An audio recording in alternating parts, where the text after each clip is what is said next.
আসসালামু আলাইকুম বন্ধুরা, আশা করি আপনারা সবাই ভালো আছেন। ইতিহাস ঘাটলে দেখা যায় যুক্তরাষ্ট্র কোনো দেশে একবার ঘাঁটি গড়লে সহজে সেই মাটি ছাড়ে না। ইউরোপ থেকে শুরু করে পৃথিবীর বিভিন্ন প্রান্তে যেখানেই মার্কিন ঘাঁটি রয়েছে সেই দেশের সরকার চাইলেও যুক্তরাষ্ট্রকে সরাতে পারে না। কিন্তু মধ্যপ্রাচ্যের চিত্র এখন সম্পূর্ণ ভিন্ন। ইরানের সামরিক শক্তি ও তাদের একের পর এক নিখুঁত ক্ষেপণাস্ত্র হামলায় মার্কিন প্রশাসন রীতিমতো কোণঠাসা। ইরানের প্রবল শক্তির কাছে পরাশক্তি আমেরিকাকেও পিছু হটতে হচ্ছে। ইরানি হামলার ভয়ে উপসাগরীয় অঞ্চলে থাকা নিজেদের সবচেয়ে সুরক্ষিত সামরিক ঘাঁটিগুলো সরিয়ে নেওয়ার পরিকল্পনা করছে যুক্তরাষ্ট্র। ওয়ার্ল্ড স্ট্রিট জার্নাল এর প্রতিবেদন অনুযায়ী বাহরাইনে অবস্থিত মার্কিন নৌঘাঁটিটি ব্যাপক হামলার শিকার হওয়ার পর ওয়াশিংটন এখন এইসব ঘাঁটি ইসরায়েলে স্থানান্তরের কথা গুরুত্ব সহকারে ভাবছে। উপসাগরীয় দেশগুলো এখন স্পষ্টভাবেই বুঝতে পারছে ইরানের সাথে সংঘাতে জড়ালে তাদের নিজেদের অস্তিত্ব টিকিয়ে রাখা কঠিন হবে। আর তাই হরমুজ প্রণালীর নিরাপত্তার জন্য ইরানের দ্বারস্থ হয়েছে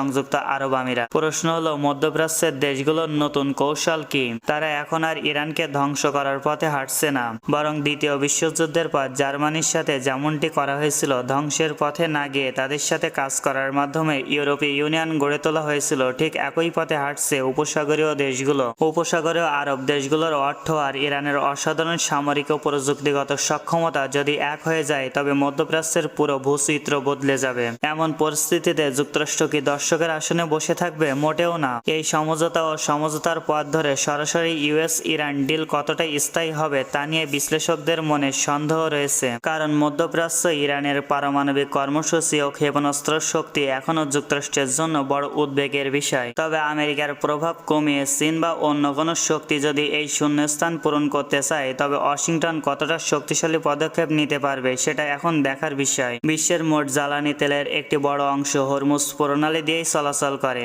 এই হরমুজ প্রণালীর নিরঙ্কুশ নিয়ন্ত্রণ আজ ইরানের হাতে। তাই ইরানকে বাদ দিয়ে মধ্যপ্রাচ্যের কোনো শান্তি বা অর্থনৈতিক স্থায়িত্ব আনা অসম্ভব। মধ্যপ্রাচ্যের দেশগুলো সেটি এখন হাড়ে হাড়ে টের পাচ্ছে।